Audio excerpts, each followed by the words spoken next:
Hello friends, അപ്പോൾ നമ്മുടെ പുതിയൊരു വീഡിയോയിലേക്ക് എല്ലാവർക്കും സ്വാഗതം. അപ്പം നമ്മളിന്നിവിടെ ചെയ്തെടുക്കുന്നത് ഒരു ഇഡ്ഡലിപ്പൊടിയാണ് കേട്ടോ. ഇത് വളരെ എളുപ്പം വീട്ടിലുള്ള സാധനങ്ങൾ വെച്ചിട്ട് നമുക്ക് ചെയ്തെടുക്കാം. അപ്പോൾ അത് എനിക്ക് പറഞ്ഞു തന്നത് ഇവിടെയുള്ള ഒരു അമ്മമ്മയാണ്, എൻ്റെ അയൽവാസിയെ ഒരു അമ്മമ്മയാണ്. ആ അപ്പമ്മ നമ്മുടെ നിലമ്പൂർ കോവിലത്തൊക്കെ ജോലിക്ക് പോയിട്ടുണ്ടായിരുന്നു. അപ്പോൾ അവിടെയൊക്കെ എല്ലാവരും ഇത് സ്റ്റോർ ചെയ്ത് വെക്കും. അപ്പോൾ നമുക്കിത് എങ്ങനെയാണ് ഉണ്ടാക്കുന്നതെന്ന് നോക്കിയാലോ. കടലപ്പരിപ്പാണ്. കടലപ്പരിപ്പ് നമ്മൾ ഒരു കപ്പോളം എടുത്തിട്ടുണ്ട്. നമുക്ക് കപ്പ് തന്നെ വേണമെന്നൊന്നുമില്ല. മെഷർമെൻറ്റ് കപ്പില്ലെങ്കിൽ ഒരു ഗ്ലാസ് ഏത് പാത്രം അളന്നെടുത്താലും മതി. അപ്പോൾ നമ്മൾ ഒരു പാത്രത്തിലിട്ടിട്ട് നമ്മളൊന്ന് മാറ്റി വയ്ക്കാം. ഞാൻ ആദ്യം തന്നെ അതിന് വേണ്ട സാധനങ്ങളൊക്കെ അങ്ങ് എടുത്ത് വയ്ക്കുകയാണേ. അങ്ങനെ വയ്ക്കുകയാണെങ്കിൽ നമുക്ക് ചിലത് അല്ലെങ്കിൽ എന്നുണ്ടെങ്കിൽ നമുക്ക് പല സാധനങ്ങളും അങ്ങ് മിസ്സായിപ്പോവും.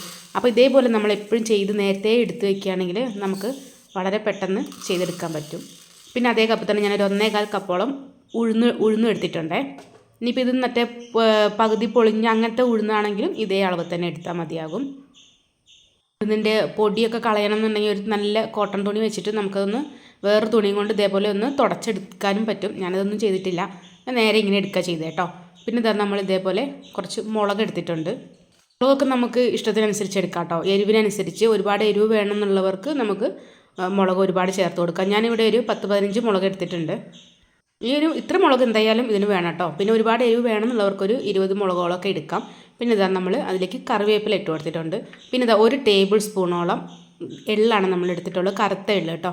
വെളുത്ത എള്ളുള്ളവർക്ക് അതും ചേർത്ത് കൊടുക്കാം. പിന്നെ ഇതാ ഈ ഒരു ചെറിയ 2 കഷ്ണം കായം കൂടി നമ്മൾ ചേർത്ത് കൊടുക്കുന്നുണ്ട്. കായപ്പൊടി ഉള്ളവർക്ക് കായപ്പൊടി ചേർത്ത് കൊടുക്കാം. എല്ലാം മിക്സ് ചെയ്തതിന് ശേഷം ലാസ്റ്റ് നമുക്കത് ചേർത്ത് കൊടുക്കാം. ഞാൻ ഇപ്പോൾ എന്തായാലും കായ ആയതുകൊണ്ട് ആദ്യം തന്നെ കായം വറുത്തെടുക്കുന്നുണ്ട് കേട്ടോ. നമുക്കിതെല്ലാം കൂടി ഒന്ന് വറുത്തെടുക്കാനുള്ള പരിപാടി ആരംഭിക്കാം. നമ്മളിത് അടുപ്പൊക്കെ കത്തിച്ചു, ചീനച്ചട്ടി വെച്ചിട്ടുണ്ട്. നമ്മൾ ആദ്യം തന്നെ കായം വറുത്തെടുക്കണം കേട്ടോ. അപ്പോൾ അതിന് വേണ്ടിയിട്ട് ഒരു ചെറിയ ടീസ്പൂണോളം നമ്മൾ വെളിച്ചെണ്ണ ഒഴിച്ചു കൊടുത്തിട്ടുണ്ട്. ഇനി അതിലേക്ക് നന്നായിട്ട് കായം തിരിച്ചു മറിച്ചു വിട്ടിട്ട് നന്നായിട്ട് വറുത്തെടുക്കണം കേട്ടോ. ഒരുപാട് തീ കത്തിച്ച് ചൂടാക്കിയതാവരുത്. നമ്മൾ ഗ്യാസ് സ്റ്റൗവിലാണെങ്കിൽ നമുക്കത് സിമ്മാക്കാം. പക്ഷേ അടുപ്പാകുമ്പോൾ ഒരു രക്ഷയില്ല. ഞാൻ ഇത് തന്നെ നമ്മുടെ തീ തന്നെ കൂടുതലായപ്പോൾ ഞാൻ വിറകൊക്കെ എടുത്ത് മാറ്റി വെച്ചു കേട്ടോ.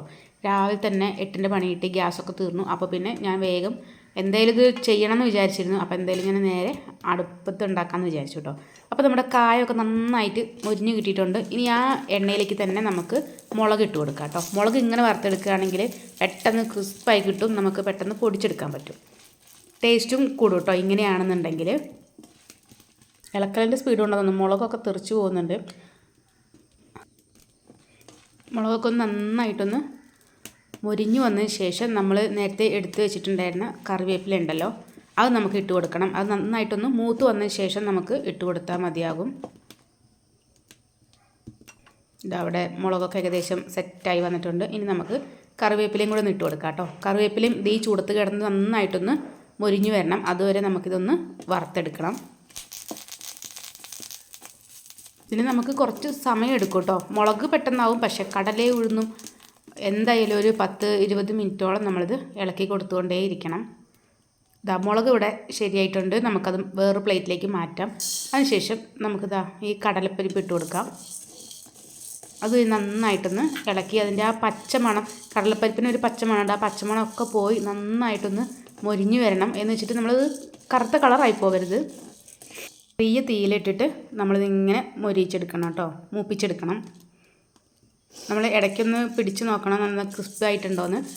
അവിടെ ഏകദേശം കടലപ്പരിപ്പ് കണ്ടില്ലേ, കളറൊക്കെ മാറി നല്ല ക്രിസ്പായി വന്നിട്ടുണ്ട് കേട്ടോ. ഇനി അതും കൂടി നമ്മൾ നേരത്തെ മുളകെടുത്ത് വെച്ച പാത്രത്തിലേക്ക് ഇട്ട് വയ്ക്കാം. ഇത് ചൂടാറിയ ശേഷമേ നമുക്ക് പൊടിച്ചെടുക്കാൻ പറ്റുള്ളൂ. ഇനി നമുക്ക് ഉഴുന്നും കൂടി ഇതേപോലെ ഒന്ന് വറുത്തെടുക്കാനുണ്ട്. അപ്പോൾ നമുക്ക് ഉഴുന്നു കൂടി ഒന്ന് ഇതേപോലെ വറുത്തെടുക്കാം കേട്ടോ. നമുക്കിത് വറുക്കാനായിട്ട് ഏറ്റവും കൂടുതൽ സമയം വേണ്ടത് കടലപ്പരിപ്പിനാണ്. ഉഴുന്നൊക്കെ പിന്നെ പെട്ടെന്നായി കിട്ടും, പക്ഷേ കടലപ്പരിപ്പ് കുറച്ച് സമയം എടുത്തു. ഉഴുന്നതായി ഏകദേശം ഒരു 3/4 ഭാഗത്തോളം ഉഴുന്ന് മൂത്ത് വന്നിട്ടുണ്ട് കേട്ടോ. ഇനി നമുക്ക് ഇതിലേക്ക് നമ്മൾ 1 ടേബിൾ സ്പൂണോളം എള്ളെടുത്ത് വെച്ചിട്ടുണ്ടല്ലോ, അത് നമുക്ക് ഇതിലേക്ക് ഇട്ട് കൊടുക്കാം. അതും കൂടി ഒന്ന് നന്നായിട്ട് പൊട്ടി മൂത്ത് വരണം കേട്ടോ. അതുവരെ നമുക്കൊന്ന് വെയിറ്റ് ചെയ്യാം. ഈ സമയത്ത് വേണമെന്നുള്ളവർക്ക്, എരിവ് കുറച്ച് കൂടുതൽ വേണമെന്നുള്ളവർക്ക് ഒരു 2 ടീസ്പൂണോളം നമുക്ക് കുരുമുളക് ഇട്ട് കൊടുക്കാം കേട്ടോ. ഞാൻ ഏതായാലും ഇട്ട് കൊടുത്തിട്ടില്ല. ഈ മുളക് തന്നെ അത്യാവശ്യം നല്ല എരിവുണ്ടാവും. അപ്പം കുരുമുളകിൻ്റെ ചുവ ഇഷ്ടമുള്ളവർക്ക് കുരുമുളക് ഇട്ട് കൊടുക്കാം. അപ്പോൾ ദാ ഇവിടെ നമ്മുടെ ഉഴുന്നൊക്കെ ഇവിടെ നന്നായിട്ട് കളറൊക്കെ മാറി ആ പച്ചമണമൊക്കെ മാറി നല്ല സെറ്റായി വന്നിട്ടുണ്ട്. ഇനി നമുക്ക് നമ്മൾ നേരത്തെ ഇടിച്ച പ്ലേറ്റിലേക്ക് ഇതെല്ലാം കൂടി ഒന്ന് മാറ്റാം. ഇതിൻ്റെ എല്ലാത്തിൻ്റെയും ചൂടൊന്ന് ആറാൻ വേണ്ടിയിട്ട് നമുക്ക് വെയിറ്റ് ചെയ്യാം. അതിനുശേഷം നമുക്കിതൊന്ന് നന്നായിട്ട് പൊടിച്ചെടുക്കണം കേട്ടോ. അപ്പോൾ ചൂടൊക്കെ പോയിട്ടുണ്ട്. അപ്പോൾ ഞാൻ ആദ്യം തന്നെ നമ്മുടെ മുളകെല്ലാം കൂടി ഇതിലോട്ട് ഇട്ട് കൊടുത്തിട്ടുണ്ട്. അങ്ങനെ നിർബന്ധമൊന്നുമില്ല, നമുക്ക് ഏത് വേണമെങ്കിലും ആദ്യം ഇട്ട് കൊടുക്കാം കേട്ടോ. അപ്പം ഞാൻ എന്തായാലും ആദ്യം തന്നെ മുളക് ഇട്ട് കൊടുത്തിട്ടുണ്ട്. ഇതെന്തായാലും നമുക്ക് ഒന്നിച്ചിട്ട് പൊടിക്കാൻ പറ്റില്ല, അത്യാവശ്യം ക്വാണ്ടിറ്റി ഉണ്ട്. അപ്പം ഞാൻ എന്തായാലും ഇത് 2 പ്രാവശ്യമായിട്ടോ അത് പൊടിച്ചെടുക്കുന്നത്. അപ്പോൾ ഞാൻ ബാക്കിയുള്ള കുറച്ച് കടലപ്പരിപ്പും ഉഴുന്നും കൂടി കുറച്ചും കൂടി നമ്മൾ ആ മുളകിട്ട ഇതിലേക്ക് നമ്മൾ ഇട്ട് കൊടുക്കുന്നുണ്ടേ. ഇത് ഞാനിവിടെ ആദ്യമായിട്ട് ഇത് ചെയ്ത് നോക്കുകയാണ് കേട്ടോ. എന്നോട് ഞാനിവിടെ വീട് മാറി വന്ന സമയത്ത് ഇവിടെ തൊട്ടപ്പുറത്തുള്ള കുറച്ച് അമ്മമ്മമാരുണ്ട്. അവർ നമ്മുടെ ഈ നിലമ്പൂർ കോലത്തൊക്കെ ഇങ്ങനെ ഭക്ഷണം ഉണ്ടാക്കാനൊക്കെ പോകാറുണ്ട്. അവരൊക്കെ പറഞ്ഞിട്ടുണ്ടായിരുന്നു കേട്ടോ, ഇങ്ങനെ ഇതേപോലെ ഒരു ഇഡ്ഡലി പൊടി ഉണ്ടാക്കും, നല്ല സ്വാദാണെന്നൊക്കെ പറഞ്ഞിട്ടുണ്ടായിരുന്നു. പക്ഷെ ഞാൻ ഇതുവരെ ഇത് കഴിച്ച് നോക്കിയിട്ടുണ്ടായിരുന്നില്ല. അപ്പോൾ ആ അമ്മ എനിക്ക് ഒരു പ്രാവശ്യം ഉണ്ടാക്കി തരാമെന്നൊക്കെ പറഞ്ഞിട്ടുണ്ടായിരുന്നു കേട്ടോ. പക്ഷേ അമ്മ ഇപ്പോൾ ഇവിടെ ഇല്ല. പൊടി ഉണ്ടാക്കിയപ്പോൾ ഞാൻ ശരിക്കും ആ അമ്മേനെ മിസ് ചെയ്തു കേട്ടോ. ഈ ഇഡ്ഡലിപ്പൊടി എന്ന് പറഞ്ഞാൽ ശരിക്കും ബ്രാഹ്മിൻസ്, അതേപോലെ ഈ കോവില് അങ്ങനെയുള്ള ആളുകളാണ് കൂടുതലായിട്ട് ഇത് ഉപയോഗിക്കുന്നത്. കാരണം നോൺ വെജ് ഉപയോഗിക്കാത്തവർക്ക് വീട്ടിൽ എപ്പോഴും ഇത് സ്റ്റോക്ക് ഉണ്ടാവും കേട്ടോ. അപ്പോൾ ഇതാ നമ്മളിതെല്ലാം പൊടിച്ചെടുത്തിട്ടുണ്ട്.